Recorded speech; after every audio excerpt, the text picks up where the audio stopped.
capítulo 7. ¿Cómo lograr una magnífica renovación? Si alguno está en Cristo, es una nueva criatura. Las cosas viejas pasaron ya, he aquí que todo se ha hecho nuevo. Es posible que una persona no sepa indicar el momento y lugar exactos de su conversión, o que no pueda tal vez señalar el encadenamiento de circunstancias que la llevaron a ese momento. Pero esto no prueba que no se haya convertido. Cristo dijo a Nicodemo: el viento de donde quiere sopla, y oyes su sonido, mas no sabes de dónde viene, ni a dónde va. Así es todo aquel que es nacido del Espíritu. Como el viento es invisible, y sin embargo se ven y se sienten claramente sus efectos. Así también obra el Espíritu de Dios en el corazón humano. El poder regenerador que ningún ojo humano puede ver engendra una vida nueva en el alma, crea un nuevo ser conforme a la imagen de Dios. Aunque la obra del Espíritu es silenciosa e imperceptible, sus efectos son manifiestos. Cuando el corazón ha sido renovado por el Espíritu de Dios, el hecho se revela en la vida. Si bien no podemos hacer cosa alguna para cambiar nuestro corazón, ni para ponernos en armonía con Dios, si bien no debemos confiar para nada en nosotros mismos, ni en nuestras buenas obras, nuestra vida demostrará si la gracia de Dios mora en nosotros. Se notará un cambio en el carácter, en las costumbres y ocupaciones. El contraste entre lo que eran antes y lo que son ahora serán muy claro e inequívoco. El carácter se da a conocer no por las obras buenas o malas que de vez en cuando se ejecuten, sino por la tendencia de las palabras y de los actos habituales en la vida diaria.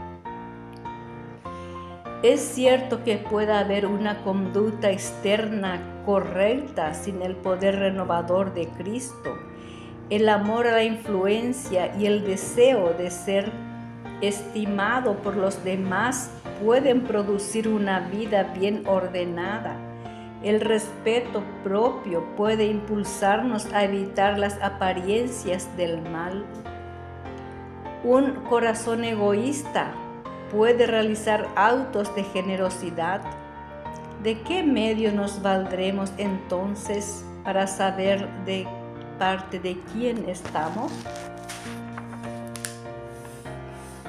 ¿Quién posee nuestro corazón? ¿Con quién están nuestros pensamientos? ¿De quién nos gusta hablar? ¿Para quién son nuestros más ardientes afectos y nuestras mejores energías? Si somos de Cristo, nuestros pensamientos están con Él y le dedicamos nuestras más gratas reflexiones. Le hemos consagrado todo lo que tenemos y somos. Anhelamos ser semejantes a Él, tener su espíritu, hacer su voluntad y agradarle en todo. Los que llegan a ser nuevas criaturas en Cristo producen los frutos de su espíritu: amor, gozo, paz, longanimidad, benignidad, bondad, fidelidad, mansedumbre, templanza. Ya no se conforman con las concupiscencias anteriores, sino que por la fe siguen las pisadas del Hijo de Dios, reflejan su carácter y se purifican a sí mismos como Él es puro. Aman ahora las cosas que en un tiempo aborrecían y aborrecen las cosas que en otro tiempo amaban. El que era orgulloso y dominador es ahora manso y humilde de corazón. El que era antes vano y altanero es ahora serio y discreto. El que antes era borracho es ahora sobrio, y el que era libertino, puro. Han dejado las costumbres y modas vanas del mundo. Los cristianos no buscan el adorno exterior, sino que sea adornado el hombre interior del corazón con la ropa imperecedera de un espíritu manso y sosegado.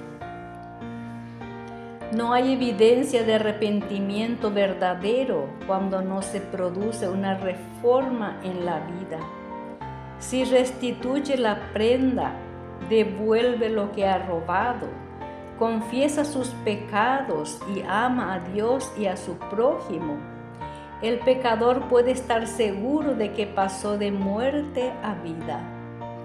Cuando vamos a Cristo como seres errados y pecaminosos, y nos hacemos participantes de su gracia perdonadora, el amor brota en nuestro corazón. Toda carga resulta ligera, porque el yugo de Cristo es suave. Nuestros deberes se vuelven delicias y los sacrificios un placer. El sendero que antes nos parecía cubierto de tinieblas, brilla ahora con los rayos del sol de justicia. La hermosura del carácter de Cristo ha de verse en los que le siguen. Él se deleitaba en hacer la voluntad de Dios. El poder que predominaba en la vida de nuestro Salvador era el amor a Dios y el celo por su gloria. El amor embellecía y ennoblecía todas sus acciones. El amor es de Dios. El corazón inconverso no puede producirlo u originarlo. Se encuentra solamente en el corazón donde Cristo reina. Nosotros amamos por cuanto Él nos amó primero. En el corazón regenerado por la gracia divina, el amor es el móvil de las acciones, modifica el carácter, gobierna los impulsos, restringe las pasiones, subyuga la enemistad y ennoblece los afectos. Este amor atesorado en el alma endulce la vida y derrama una influencia purificadora sobre todos los que están en derredor. Hay dos errores contra los cuales los hijos de Dios, particularmente los que apenas han comenzado a confiar en su gracia, deben guardarse en forma especial, en el cual ya se ha insistido, es el de fijarnos en nuestras propias obras, confiando en algo que podamos hacer para ponernos en armonía con Dios. El que está procurando llegar a ser santo mediante sus esfuerzos por observar la ley, está procurando una imposibilidad. Todo lo que el hombre puede hacer sin Cristo está contaminado de egoísmo y pecado. Solo la gracia de Cristo, por medio de la fe, puede hacernos santos. El error opuesto y no menos peligroso consiste en sostener que la fe en Cristo exime a los hombres de guardar la ley de Dios y que en vista de que solo por la fe llegamos a ser participantes de la gracia de Cristo, nuestras obras no tienen nada que ver con nuestra redención. Nótese, sin embargo, que la obediencia no es un mero cumplimiento externo, sino un servicio de amor. La ley de Dios es una expresión de la misma naturaleza de su autor. Es la personificación del gran principio del amor y es, por lo tanto, el fundamento de su gobierno en los cielos y en la tierra. Si nuestros corazones están renovados a la semejanza de Dios, si el amor divino está implantado en el alma, ¿no se cumplirá la ley de Dios en nuestra vida? Cuando el principio del amor es implantado en el corazón, cuando el hombre es renovado a la imagen del que lo creó, se cumple en él la promesa del nuevo pacto. Pondré mis leyes en su corazón y también en su mente las escribiré. Y si la ley está escrita en el corazón, ¿no modelará la vida? La obediencia, es decir, el servicio y la lealtad que se rinden por amor, es la verdadera prueba del discipulado. Por esto dice la Escritura: este es el amor de Dios, que guardemos sus mandamientos.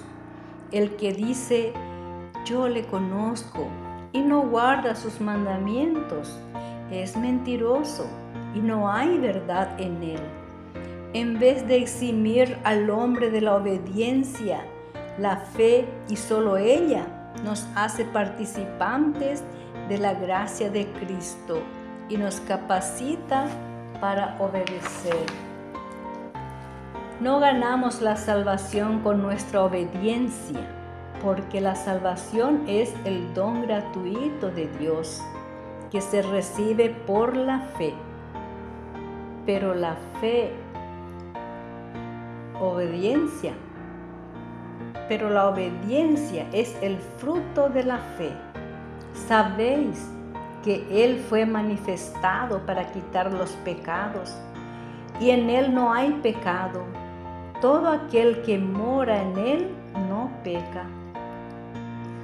Todo aquel que peca no le ha visto ni le ha conocido. He aquí la verdadera prueba. Si moramos en Cristo, si el amor de Dios está en nosotros, nuestros sentimientos, nuestros pensamientos, nuestros designios, nuestras acciones estarán en armonía con la voluntad de Dios, según se expresa en los preceptos de su santa ley. Hijitos míos, no dejéis que nadie os engañe. El que obra justicia es justo, así como Él es justo. La justicia se define por la norma de la santa ley de Dios, expresada en los 10 mandamientos dados en el Sinaí. La así llamada fe en Cristo, que, según se sostiene, exime a los hombres de la obligación de obedecer a Dios, no es fe, sino presunción.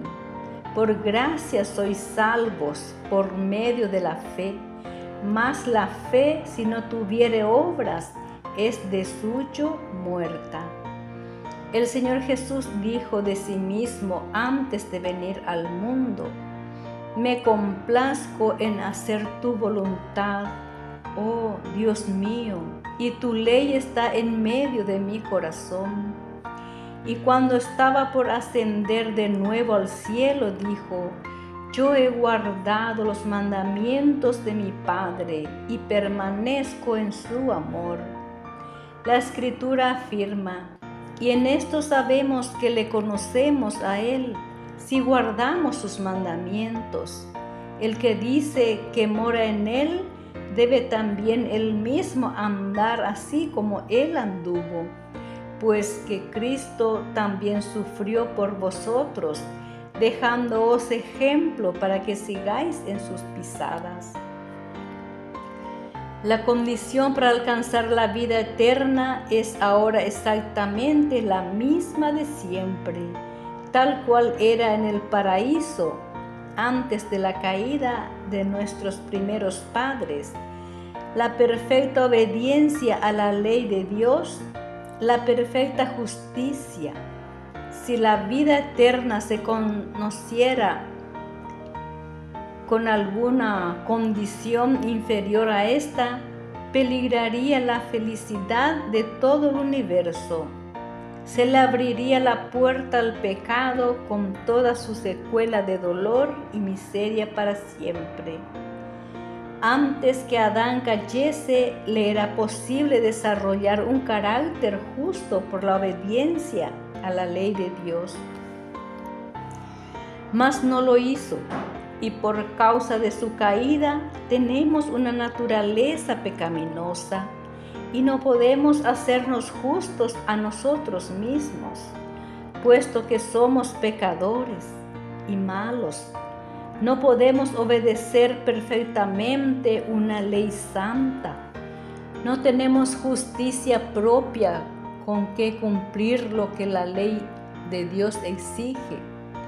Pero Cristo nos preparó una vía de escape. Vivió en esta tierra en medio de pruebas y tentaciones como las que nosotros tenemos que arrostrar. Sin embargo, su vida fue impecable, murió por nosotros y ahora ofrece quitar nuestros pecados y vestirnos de su justicia. Si os entregáis a Él y le aceptáis como Salvador, por pecaminosa que haya sido vuestra vida, seréis contados entre los justos, porque por consideración hacia Él, el carácter de Cristo reemplaza el vuestro y sois aceptados por Dios como si no hubierais pecado. Más aún, Cristo cambia el corazón y habita en el vuestro. Por la fe debéis mantener esta comunión con Cristo por la fe y la sumisión continua de vuestra voluntad a Él. Mientras lo hagáis, Él obrará en vosotros para que queráis y hagáis conforme a su beneplácito. Así podréis decir: aquella vida que ahora vivo en la carne, la vivo por fe en el Hijo de Dios, el cual me amó y se dio a sí mismo por mí. Así dijo el Señor Jesús a sus discípulos: no sois vosotros quienes habláis, sino el Espíritu de vuestro Padre que habla en vosotros. De modo que si Cristo obra en vosotros, manifestaréis el mismo Espíritu y haréis las mismas obras que Él, obras de justicia y obediencia. Así que no hay en nosotros mismos cosa alguna de que jactarnos. No tenemos motivo para ensalzarnos. El único fundamento de nuestra esperanza es la justicia de Cristo que nos es imputada y la que produce su Espíritu obrando en nosotros y por nosotros. Cuando hablamos de la fe, debemos tener siempre presente una distinción.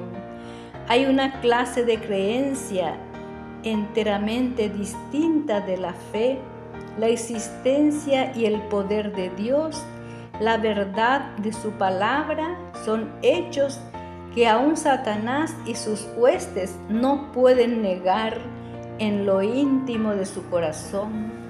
La Escritura dice que los demonios lo creen y tiemblan, pero eso no es fe, donde no solo existe una creencia en la palabra de Dios, sino que la voluntad se somete a Él, donde se le entrega el corazón y los afectos se aferran a Él.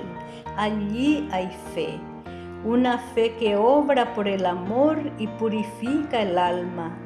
Mediante esa fe en el corazón se renueva conforme a la imagen de Dios, y el corazón que en su estado inconverso no se sujetaba a la ley de Dios, ni tampoco podía, se deleita después en sus santos preceptos y exclama como el salmista: oh, cuánto amo tu ley, todo el día es ella mi meditación.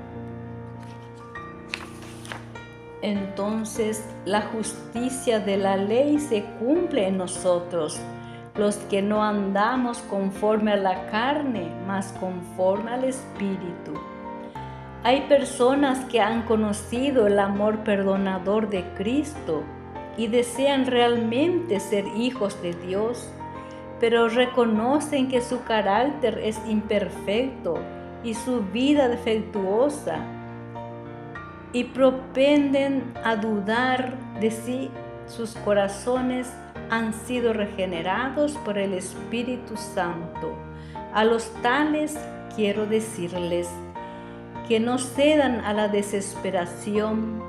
A menudo tenemos que postrarnos y llorar a los pies de Jesús por causa de nuestras culpas y equivocaciones, pero no debemos desanimarnos. Aún si somos vencidos por el enemigo, no somos desechados ni abandonados por Dios. No, Cristo está a la diestra de Dios e intercede por nosotros, dice el discípulo amado. Estas cosas os escribo para que no pequéis, y si alguno pecare, abogado tenemos para con el Padre, a saber, a Jesucristo el justo.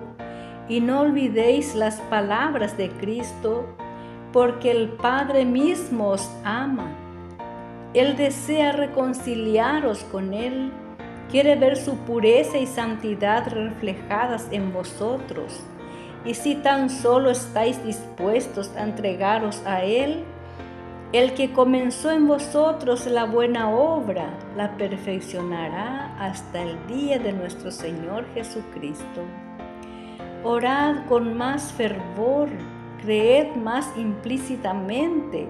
Cuando lleguemos a desconfiar de nuestra propia fuerza, confiaremos en el poder de nuestro Redentor y alabaremos a aquel que es la salud de nuestro rostro.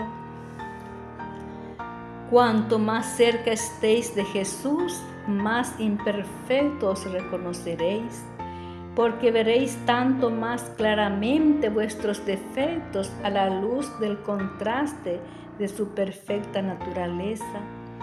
Esta es una señal cierta de que los engaños de Satanás han perdido su poder y de que el Espíritu de Dios os está despertando.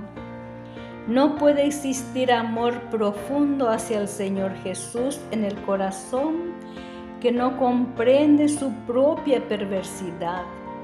El alma transformada por la gracia de Cristo admirará el divino carácter de Él, pero cuando no vemos nuestra propia deformidad moral, damos prueba inequívoca de que no hemos vislumbrado la belleza y excelencia de Cristo.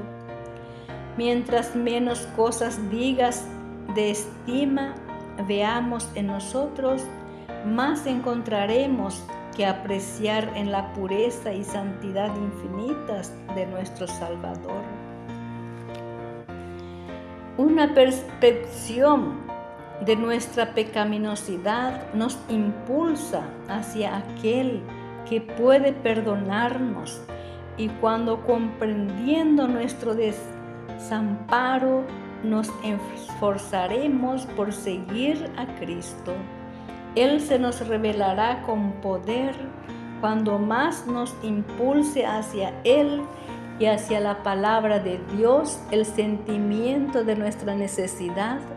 Tanto más elevada visión tendremos del carácter de nuestro Redentor y con tanta mayor plenitud reflejaremos